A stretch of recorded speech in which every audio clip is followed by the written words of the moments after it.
Colombia, 2 personas resultaron con heridas graves tras protagonizar un aparatoso accidente de tránsito.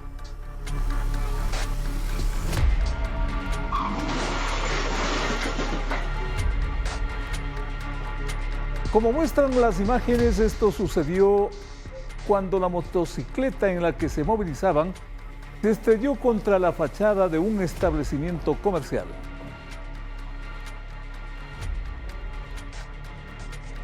Según las autoridades locales, el incidente se registró cuando el conductor de la motocicleta abordaba una curva pronunciada a alta velocidad.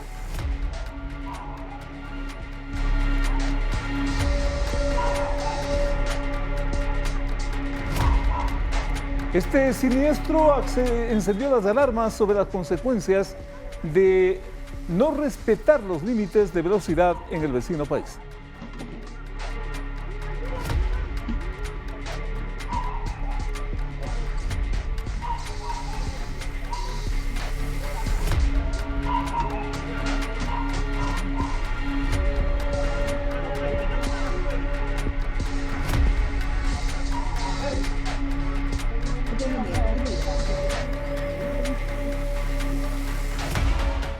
Mientras tanto, el peligroso valiente Javier alias Javier Macías Villamar, ahora es recluso de la cárcel del Encuentro, vino expulsado de Colombia y se tramita su extradición a Estados Unidos. Lo confirmó el ministro del Interior.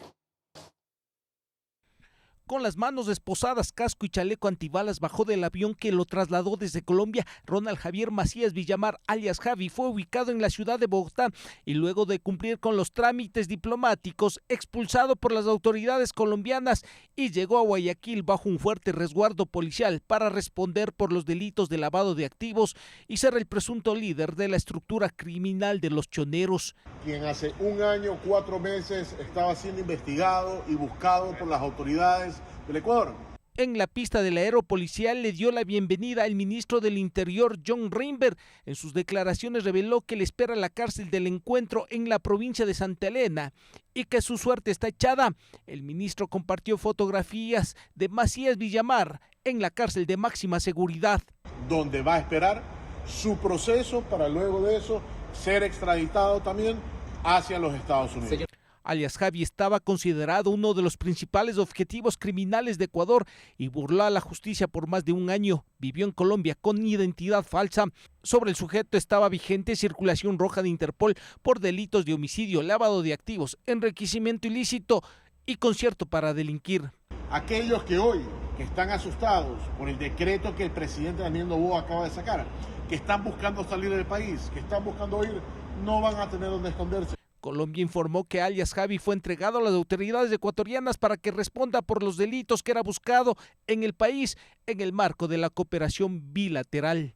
También lideraba las operaciones de expansión internacional de una de las organizaciones narcotraficantes más peligrosas de América Latina.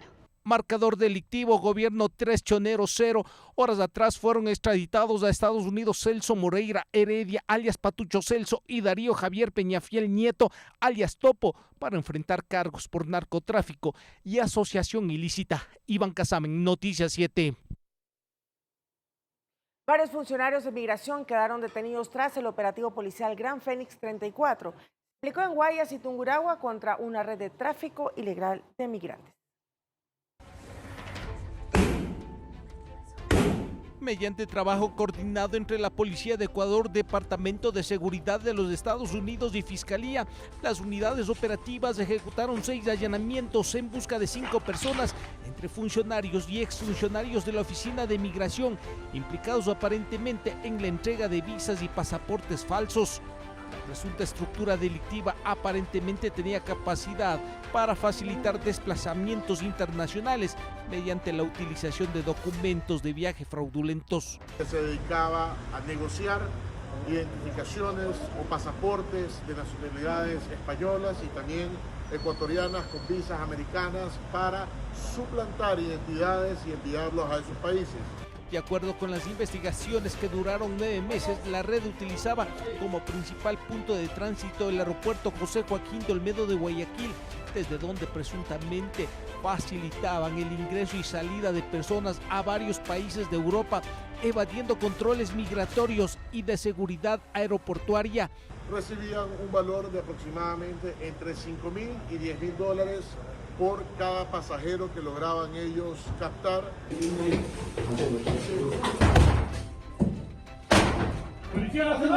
Los allanamientos se realizaron en las provincias de Tungurahua y Guayas. En esta última ingresaron a las oficinas de migración. Uno de los principales investigados operaría desde Italia, desde donde aparentemente dirigía actividades relacionadas con el tráfico ilícito de migrantes. Lo que hacían era suplantar a la persona, poner una persona de similares características que pueda salir utilizando esos documentos. Quienes, aprovechando sus conexiones, facilitaban la movilidad internacional irregular. Iván Casamen, Noticias 7.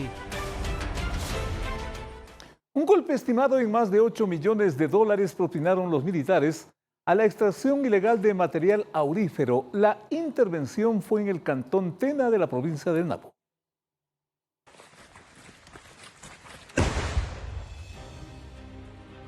En esta oportunidad llegaron en horas de la noche y madrugada a la comunidad de Sindi, provincia del Napo, con el objetivo de neutralizar actividades ilícitas y fortalecer la presencia del Estado en zonas estratégicas de la Amazonía ecuatoriana. Las intervenciones fueron ejecutadas en puntos previamente identificados mediante labores de inteligencia y reconocimiento terrestre. El ejército ecuatoriano reafirma su compromiso de continuar ejecutando operaciones coordinadas con las instituciones del Estado para combatir la minería ilegal. La intervención a gran escala permitió afectar la capacidad operativa y logística de grupos criminales que financian sus actividades ilícitas con la extracción ilegal de oro. La operación militar permitió la inhabilitación y decomiso de 22 celulares, 200 gramos de material aurífero, 15.000 dólares en efectivo, un arma de fuego, además de otros indicios importantes en la cadena ilegal. 5 excavadoras, una clasificadora tipo Z, 2 tanques de combustible con capacidad de 500 galones de diésel cada uno. La intervención militar permitió afectar significativamente las capacidades operativas y logísticas de las estructuras dedicadas a actividades ilícitas. Por las evidencias encontradas, presumen que la existencia de infraestructura logística y maquinaria financiaba el sostenimiento de acciones al margen de la ley. Se generó una afectación económica estimada en aproximadamente 850.000 dólares. Operaciones permanentes de control territorial y protección de los recursos naturales, así como de la soberanía territorial. Iván Casamen, Noticias 7. El Ministerio de Defensa informó que el personal de la Armada interceptó un semisumergible utilizado en el narcotráfico. El aparato operaba desde las costas del país y era tripulado por 2 colombianos y 2 ecuatorianos. La interdicción marítima se registró a 140 millas de la costa continental y es un nuevo golpe a las economías criminales internacionales. La embarcación estaba acondicionada para el transporte de droga y la tenencia ilegal de combustible.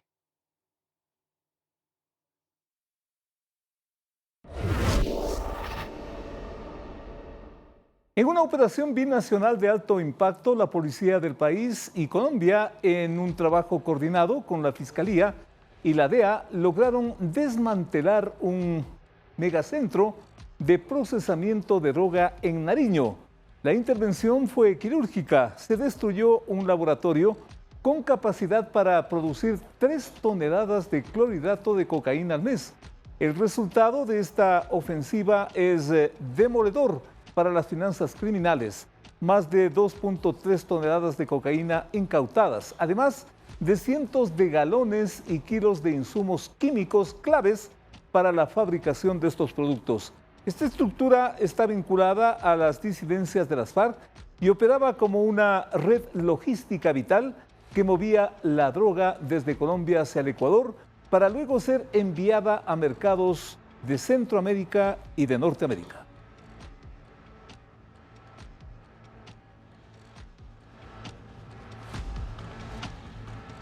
Las hijas de Fernando Villavicencio acusan a la viuda Verónica Zarauz de intercambiar información con José Serrano y su defensa.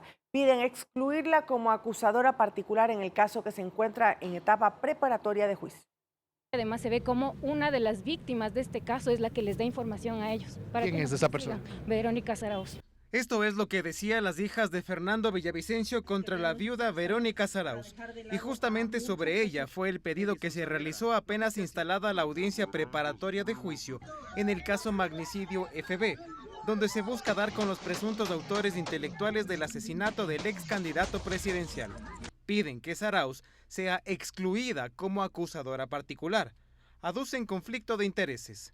Sería desastroso de que una persona que tenga relaciones con el entorno de José Serrano o Javier Jordán pueda hacer anuncios probatorios o que pueda acordar a llegar a acuerdos probatorios con ellos o que en su defecto pueda causar un fraude procesal. El pedido se hace con base a la extracción de información del teléfono de María Paula Christensen, pareja de José Serrano, uno de los procesados. En ese dispositivo se habrían hallado conversaciones donde Christensen le pedía información para una carta que libre de responsabilidades al exministro del correísmo. Esta misma persona en Estados Unidos dice que tiene un documento donde asegura la inocencia de este procesado, pero aquí en Ecuador lo acusa. Durante la audiencia también se expuso que Zarauz habría estado en contra de la investigación de Fiscalía e incluso de la seguridad que se le otorgó a las hijas de Villavicencio. En simultáneo, las hijas del ex candidato critican que el juez haya solicitado el expediente completo del caso para evaluar la apelación a la prisión preventiva presentado por 4 procesados. Yo considero que esa prisión preventiva es ilegalmente dictada. ¿Por qué razón? Le dijeron preséntese ante el consulado. Y él venía presentándose ante el consulado sin ningún inconveniente. El magistrado deberá evacuar este requerimiento, así como los pedidos de nulidad, antes de decidir si llama o no a juicio a los 7 procesados: Javier Jordán, José Serrano, Ronnie Aliaga, Daniel Salcedo, así como los cabecillas de los Lobos, alias Pipo, alias Lobo Menor y alias Gordo Luis. Edison Saavedra, Noticias 7. La muerte de Natalie Mafla ahora se investiga como presunto femicidio. La defensa de la madre aduce que no hay transparencia en las investigaciones. El padre, la madre, el amigo que tuvo sus pertenencias, entre otras personas, serán llamadas a rendir su versión. A 2 semanas del hallazgo del cuerpo sin vida de la joven Natalie Mafla en una quebrada del nororiente de Quito, el caso ahora se investiga como presunto hecho de femicidio. Varias pistas e indicios no están claros para la familia de la joven estudiante, que un día fue a clases sin saber que era el último. Parte de los indicios que se investigarán son el celular y la tableta de Natalie, además de otros dispositivos. El uno es el celular, que después de una confusión, el agente de la DINASED le entregó al padre, ya el padre devolvió y en mi presencia se hizo ya la entrega nuevamente de este celular. Tema número 1. Tema número 2, el dispositivo tablet, ya que tal y como usted dice puede existir información. Y 3, una computadora que estaba en casa de Natalie, que también es obligatorio que se entregue. Además, se desmiente que fue hallada con sus pertenencias en dicha quebrada. No es así, no se le encontró con la cartera. Esta cartera estuvo en la universidad, en un departamento de objetos perdidos. La defensa critica que las autoridades de la Escuela Politécnica Nacional no les hayan comunicado a los padres que la cartera estaba en la misma universidad. También se dijo que Natalie encargó su teléfono y cartera a un amigo antes de ir al baño, donde según el abogado existen cámaras de seguridad que deberán ser entregadas. ¿Pero qué pasó con dicho amigo? Este muchacho lo que hace es, al ver que no llega Natalie, irse a su casa, se le descarga el celular y después lo carga y en ese momento se pone en contacto con el padre de Natalie y al día siguiente lo que hace es entregar el celular a la gente de DINASED. El cuerpo de Natalie fue hallado con moretones, golpes e incluso una fractura expuesta. Ahora la defensa de la madre solicitó un examen toxicológico para saber si hubo escopolamina de por medio u otra droga. También se realizarán exámenes para evaluar si fue abusada sexualmente. Varias personas serán llamadas a rendir versión. Obligatoriamente, mamá y papá, obligatoriamente también este muchacho que fue quien le estaba acompañando, el hermano, guardias de la universidad, autoridades de la universidad, todas las personas que hayan estado involucradas, incluso se subió un bus, la persona del bus, todas las personas que le hayan visto esa noche y todas las personas que hayan tenido algún tipo de contacto. Edison Saavedra, Noticias 7.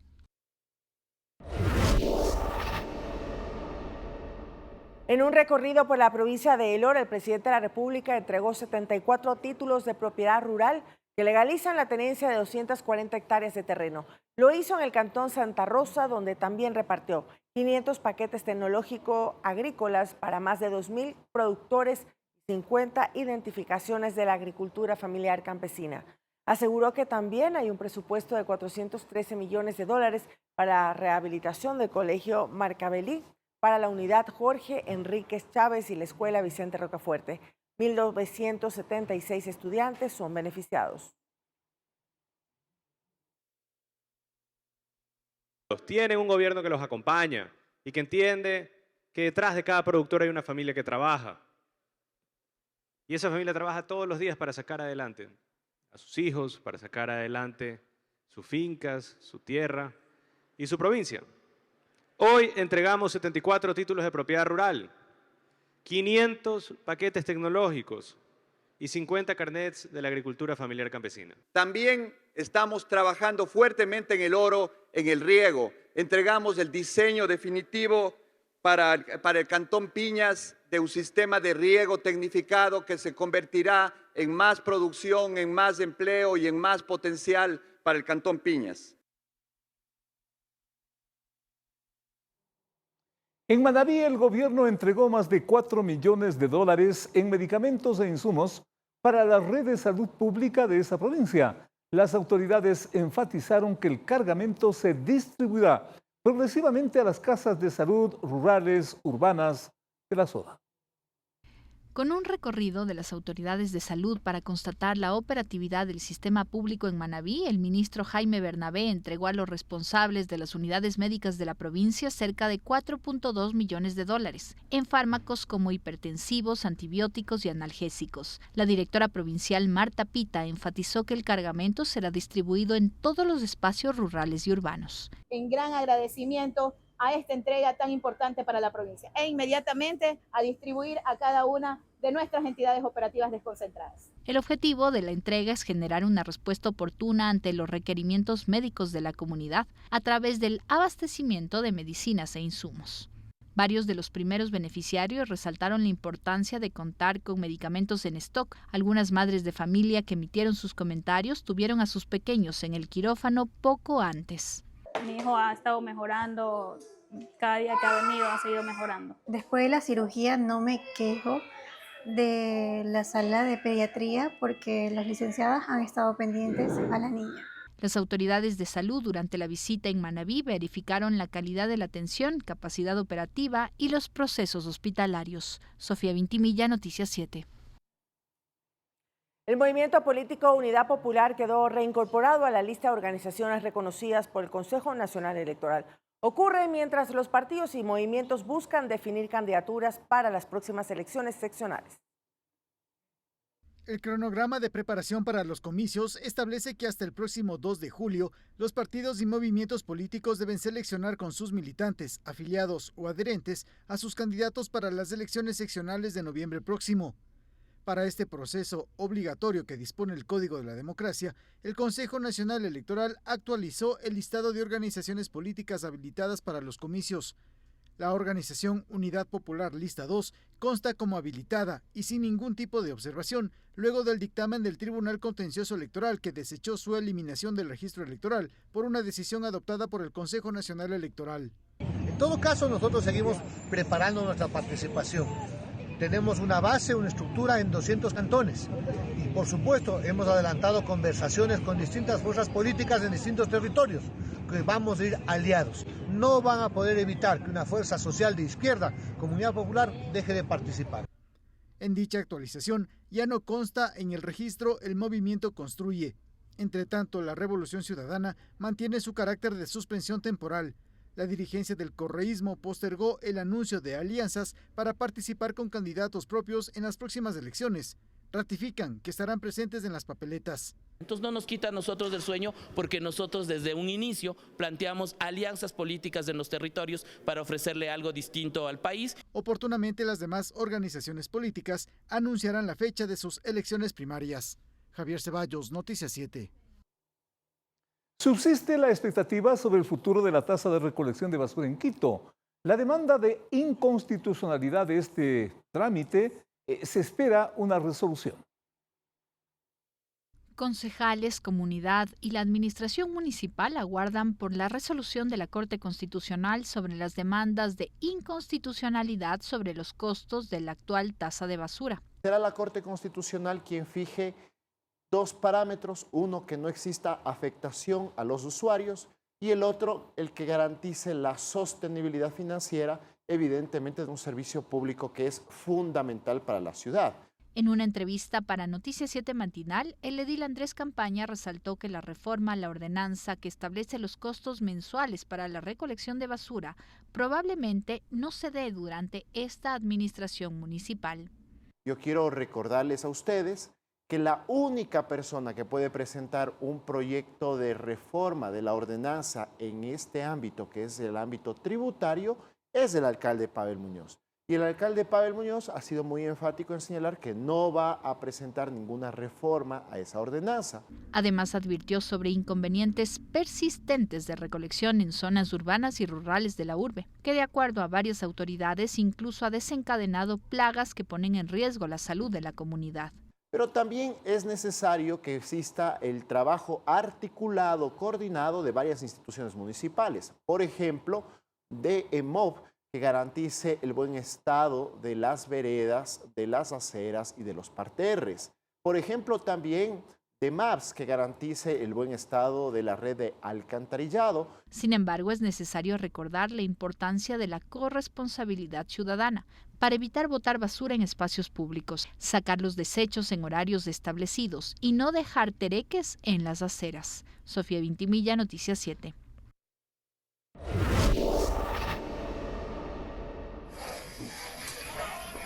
En lo internacional, sorprendió un incendio en la escuela primaria Takinagawa del distrito Kita, Tokio, en Japón.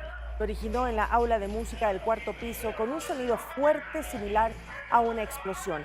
Más de 340 alumnos y el personal administrativo evacuaron al patio de la unidad educativa, aunque hubo reportes de retrasos en la salida y varias personas fueron rescatadas desde la azotea y ventanas por los bomberos. Las autoridades informaron que existe al menos 10 heridos, 8 niños y 2 profesores por inhalación de humo y uno con fractura que sufrió al caer, y destacaron que no existen fallecidos confirmados.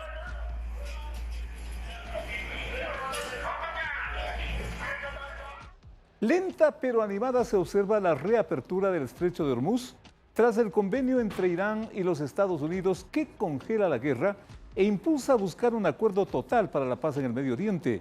Hoy se movilizaron las primeras naves de distintas banderas. El paso por este estrecho del Golfo Pérsico es clave para todos. Por allí va un 20% del comercio mundial. Hoy fue cruzado por una veintena de naves. Rumbo al Índico, 14 doblaron en el cabo Musandán. Fueron 3 superpetroleros iraníes, uno emiratí y otro japonés. Se sumó un carguero de gas de Francia y uno con carros italianos. 5 naves van al mercado chino. En este primer día de reapertura, se habrían movilizado 10 millones de barriles de petróleo atrapados desde hace 109 días. Grandes naves occidentales lo hacen con cautela, mientras reportes internacionales confirman el clima de confianza alentado por el acuerdo. El precio internacional del petróleo sigue cayendo. En simultáneo, Estados Unidos inició el desbloqueo de los puertos iraníes clausurados por la guerra. Se estima que hacia finales de septiembre se habría normalizado la circulación por el Estrecho de Hormuz. Félix Narváez, Noticias 7. Varios funcionarios de migración quedaron detenidos tras el operativo policial Gran Fénix 34. Se aplicó en Guayas y Tungurahua contra una red de tráfico ilegal de migrantes. Mediante trabajo coordinado entre la Policía de Ecuador, Departamento de Seguridad de los Estados Unidos y Fiscalía, las unidades operativas ejecutaron 6 allanamientos en busca de 5 personas, entre funcionarios y exfuncionarios de la Oficina de Migración, implicados aparentemente en la entrega de visas y pasaportes falsos. La presunta estructura delictiva aparentemente tenía capacidad para facilitar desplazamientos internacionales mediante la utilización de documentos de viaje fraudulentos. Se dedicaba a negociar identificaciones o pasaportes de nacionalidades españolas y también ecuatorianas con visas americanas para suplantar identidades y enviarlos a esos países. De acuerdo con las investigaciones que duraron 9 meses, la red utilizaba como principal punto de tránsito el aeropuerto José Joaquín de Olmedo de Guayaquil, desde donde presuntamente facilitaban el ingreso y salida de personas a varios países de Europa, evadiendo controles migratorios y de seguridad aeroportuaria. Recibían un valor de aproximadamente entre $5.000 y $10.000 por cada pasajero que lograban ellos captar.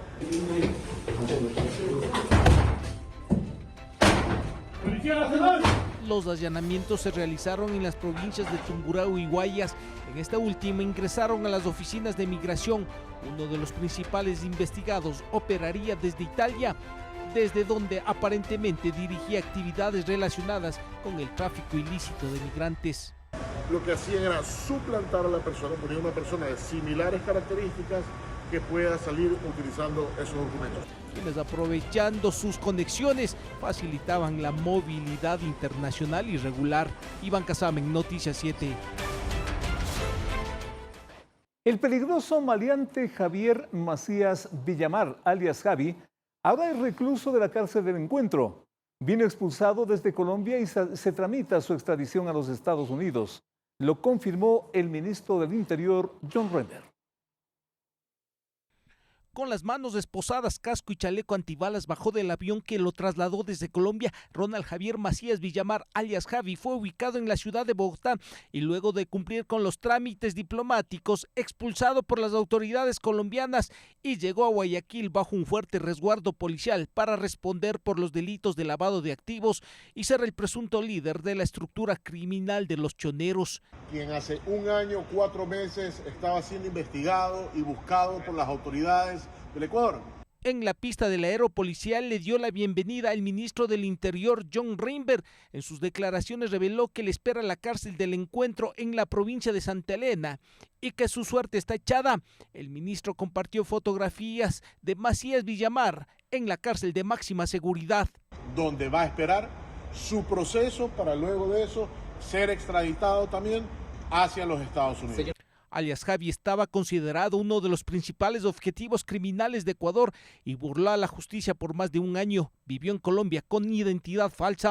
Sobre el sujeto estaba vigente circulación roja de Interpol por delitos de homicidio, lavado de activos, enriquecimiento ilícito y concierto para delinquir. Aquellos que hoy están asustados por el decreto que el presidente Daniel Noboa acaba de sacar, que están buscando salir del país, que están buscando ir, no van a tener donde esconderse. Colombia informó que alias Javi fue entregado a las autoridades ecuatorianas para que responda por los delitos que era buscado en el país en el marco de la cooperación bilateral. También lideraba las operaciones de expansión internacional de una de las organizaciones narcotraficantes más peligrosas de América Latina. Marcador delictivo, gobierno 3, Chonero 0.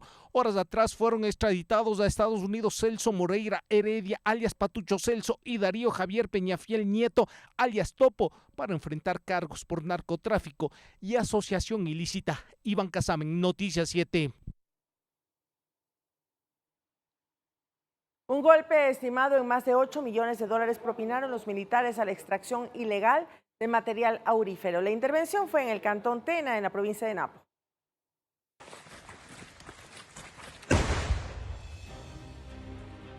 En esta oportunidad llegaron en horas de la noche y madrugada a la comunidad de Sindi, provincia del Napo, con el objetivo de neutralizar actividades ilícitas y fortalecer la presencia del Estado en zonas estratégicas de la Amazonía ecuatoriana. Las intervenciones fueron ejecutadas en puntos previamente identificados mediante labores de inteligencia y reconocimiento terrestre. El ejército ecuatoriano reafirma su compromiso de continuar ejecutando operaciones coordinadas con las instituciones del Estado para combatir la minería ilegal. La intervención a gran escala permitió afectar la capacidad operativa y logística de grupos criminales que financian sus actividades ilícitas con la extracción ilegal de oro. La operación militar permitió la inhabilitación y decomiso de 22 celulares, 200 gramos de material aurífero, $15.000 en efectivo, un arma de fuego, además de otros indicios importantes en la cadena ilegal. 5 excavadoras, una clasificadora tipo Z, 2 tanques de combustible con capacidad de 500 galones de diésel cada uno. La intervención militar permitió afectar significativamente las capacidades operativas y logísticas de las estructuras dedicadas a actividades ilícitas. Por las evidencias encontradas, presumen que la existencia de infraestructura logística y maquinaria financiaba el sostenimiento de acciones al margen de la ley. Se generó una afectación económica estimada en aproximadamente $850,000. Operaciones permanentes de control territorial y protección de los recursos naturales, así como de la soberanía territorial. Iván Casamen, Noticias 7.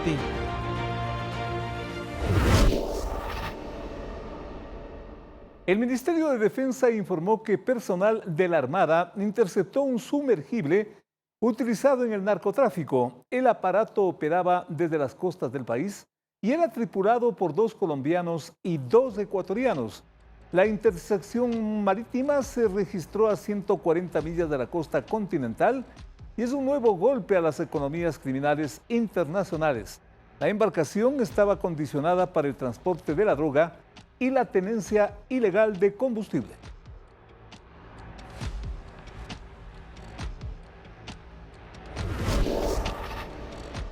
En una operación binacional de alto impacto, la Policía de Ecuador y Colombia, en un trabajo coordinado con la Fiscalía y la DEA, lograron desmantelar un megacentro de procesamiento de drogas en Nariño. La intervención fue quirúrgica. Se destruyó un laboratorio con capacidad para producir 3 toneladas de clorhidrato de cocaína al mes. El resultado de esta ofensiva es demoledor para las finanzas criminales. Más de 2,3 millones de toneladas de cocaína incautadas, además de cientos de galones y kilos de insumos químicos clave para su fabricación. Esta estructura, vinculada a las disidencias de las FARC, operaba como una red logística vital que movía la droga desde Colombia hacia Ecuador para luego ser enviada a mercados en Centro y Norteamérica.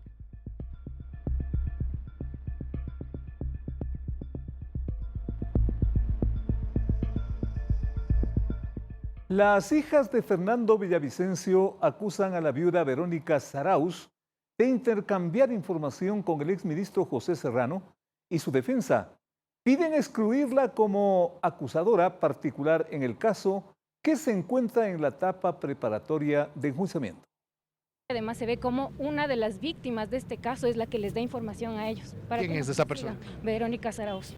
Esto es lo que decían las hijas de Fernando Villavicencio contra la viuda Verónica Zarauz. Y justamente sobre ella fue el pedido que se realizó apenas instalada la audiencia preparatoria de juicio en el caso Magnicidio FB, donde se busca dar con los presuntos autores intelectuales del asesinato del ex candidato presidencial. Piden que Zarauz sea excluida como acusadora particular. Aducen conflicto de intereses. Sería desastroso de que una persona que tenga relaciones con el entorno de José Serrano, Javier Jordán, pueda hacer anuncios probatorios o que pueda acordar a llegar a acuerdos probatorios con ellos o que en su defecto pueda causar un fraude procesal. El pedido se hace con base a la extracción de información del teléfono de María Paula Christensen, pareja de José Serrano, uno de los procesados. En ese dispositivo se habrían hallado conversaciones donde Christensen le pedía información para una carta que libre de responsabilidades al exministro del correísmo. Esta misma persona en Estados Unidos dice que tiene un documento donde asegura la inocencia de este procesado, pero aquí en Ecuador lo acusa. Durante la audiencia también se expuso que Zarauz habría estado en contra de la investigación de Fiscalía e incluso de la seguridad que se le otorgó a las hijas de Villavicencio. En simultáneo, las hijas del ex candidato critican que el juez haya solicitado el expediente completo del caso para evaluar la apelación a la prisión preventiva presentado por 4 procesados. Yo considero que esa prisión preventiva es ilegalmente dictada. ¿Por qué razón? Le dijeron preséntese ante el consulado. Y él venía presentándose ante el consulado sin ningún inconveniente. El magistrado deberá evacuar este requerimiento, así como los pedidos de nulidad antes de decidir si llama o no a juicio a los 7 procesados, Javier Jordán, José Serrano, Ronnie Aliaga, Daniel Salcedo, así como los cabecillas de los Lobos, alias Pipo, alias Lobo Menor y alias Gordo Luis. Edison Saavedra, Noticias 7.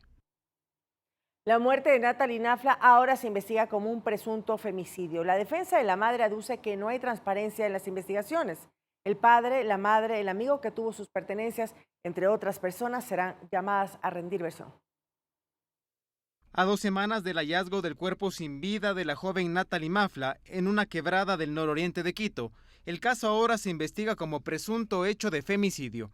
Varias pistas e indicios no están claros para la familia de la joven estudiante, que un día fue a clases sin saber que era el último. Parte de los indicios que se investigarán son el celular y la tableta de Natalie, además de otros dispositivos. El uno es el celular, que después de una confusión, el agente de la DINASED le entregó al padre, ya el padre devolvió y en mi presencia se hizo ya la entrega nuevamente de este celular. Tema número 1. Tema número 2, el dispositivo tablet, ya que tal y como usted dice puede existir información. Y 3, una computadora que estaba en casa de Natalie, que también es obligatorio que se entregue. Además, se desmiente que fue hallada con sus pertenencias en dicha quebrada. No es así, no se le encontró con la cartera. Esta cartera estuvo en la universidad, en un departamento de objetos perdidos. La defensa critica que las autoridades de la Escuela Politécnica Nacional no les hayan comunicado a los padres que la cartera estaba en la misma universidad. También se dijo que Natalie encargó su teléfono y cartera a un amigo antes de ir al baño, donde según el abogado existen cámaras de seguridad que deberán ser entregadas.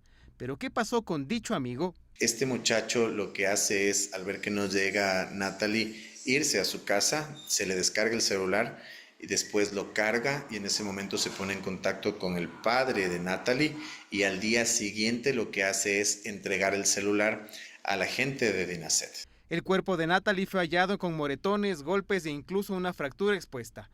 Ahora la defensa de la madre solicitó un examen toxicológico para saber si hubo escopolamina de por medio u otra droga. También se realizarán exámenes para evaluar si fue abusada sexualmente. Varias personas serán llamadas a rendir versión. Obligatoriamente, mamá y papá, obligatoriamente también este muchacho que fue quien le estaba acompañando, el hermano, guardias de la universidad, autoridades de la universidad, todas las personas que hayan estado involucradas, incluso se subió un bus, la persona del bus, todas las personas que le hayan visto esa noche y todas las personas que hayan tenido algún tipo de contacto. Edison Saavedra, Noticias 7.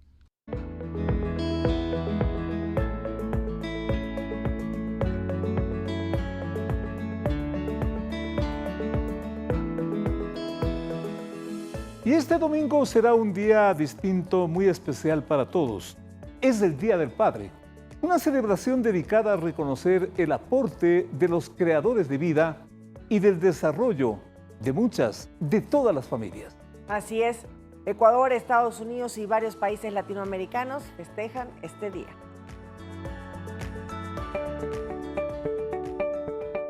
Este año la celebración por el Día del Padre tiene un tinte especial. Coincide con el Mundial de Fútbol 2026. Habrá una apretada agenda de actividades previstas para el fin de semana. Muchos restaurantes, hoteles y mercados ofrecen paquetes que garantizan diversión. Sin embargo, existen momentos más allá de los festejos que quedan en la memoria de los padres y que al recordar, sus ojos muestran lo que el alma atesora. Siempre me dice, papi, dame un abrazo con amor.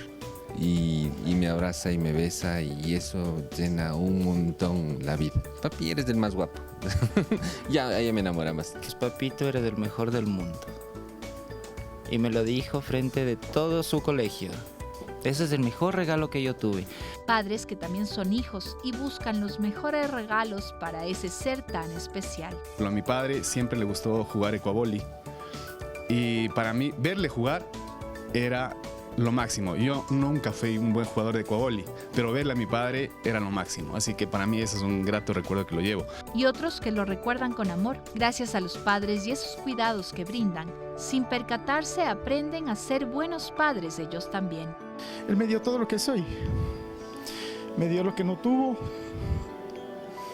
Y gracias a él soy lo que soy. Y cada día del Padre para mí es especial más aún. Como te repito, desde que Él está en el cielo, para mí es mucho más especial aún y siempre lo recuerdo. Este equipo periodístico recorrió las instalaciones de Ecuador TV preguntando a los padres qué sienten al ser los héroes sin capa de sus familias y las respuestas nos conmovieron. Darle gracias a Dios porque te dan la responsabilidad de tener tus hijitas para cuidarlas, protegerlas hasta el último día de su vida. Mi papá me enseñó a ser buen padre y me faltaría mucho para poder ser como él. Es el amor más grande, más esperanza para todo lo que tú haces. Noticias 7 les desea un gran domingo. Los padres brindan seguridad para lograr los sueños, mientras nos sostienen con un hogar que siempre será un refugio. Sofía Vintimilla, Noticias 7. A celebrarlos mucho este día domingo. Pero el sábado en Quito se desarrollará el primer encuentro binacional de Ecuador-Perú con orquestas infanto-juveniles. Se trata de una propuesta liderada por músicos de nacionalidad venezolana y que a través de la música buscan transformar la vida de niños, de adolescentes, especialmente de personas de escasos recursos y en situación de movilidad humana. La música une naciones, transforma vidas y hace soñar. Bajo esta primicia, dos amigos músicos de Venezuela, que hoy viven uno en Ecuador y otro en Perú, se volvieron a unir después de varios años, cada uno con proyectos de metodologías distintas, pero ambos enfocados en replicar el sistema de orquestas infanto-juveniles que fundó el maestro venezolano José Antonio Abreu. Donde sin duda pues creo que se ven los avances a nivel social, a nivel cultural, en el desarrollo de las artes. De esta amistad y pasión por el arte musical surgió la idea de realizar el primer encuentro binacional que reunirá en esta edición inicial a 5 orquestas, 3 ecuatorianas y 2 del vecino país. Decidimos y dijimos, si en Venezuela lo hacíamos, ¿por qué no lo vamos a hacer en Ecuador y Perú? Trabajando por el bien y el bienestar de los niños, niñas y adolescentes en situaciones de calle, vulnerabilidad y movilidad humana. Son alrededor de 150 niños y jóvenes que demostrarán en el escenario su talento para tocar varios instrumentos. Me siento emocionada. Voy a hacer lo mejor para que todos salgan de aquí, los de Perú, los de Sangolquín, los de Pichincha, felices. Algo nervioso y también algo feliz porque la primera vez que salgo del país y va a ser la primera vez que voy a tocar con otros niños que es de otro país. El evento es de acceso gratuito y se efectuará este sábado a las 10 de la mañana en la Troleteca del Parque Metropolitano Equinoccial en la avenida Simón Bolívar. Será una celebración donde se reflejará que la música inspira y educa. A nivel neuronal la música aporta mucho, entonces yo sí creo que estos son actividades muy positivas y sin duda también espero poder recibirlos el próximo año. Se prevé este encuentro binacional de orquestas infanto-juveniles se replique en Perú. Anaís Estrada, Noticias 7.